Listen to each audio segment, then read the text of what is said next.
We're looking at the Fatal Frame 2 Crimson Butterfly Remake version 1.003, and it seems to be 250 megabytes.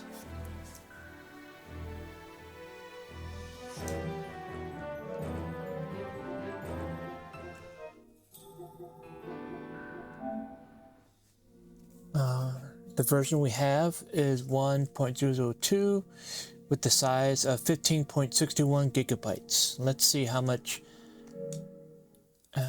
it does for the upgrade and updated. Let us check the information. So with the version 1.003, the storage space is 15.68 gigabytes. So that is about 700 more. No, that can't be right. 70 megabytes more compared to the original.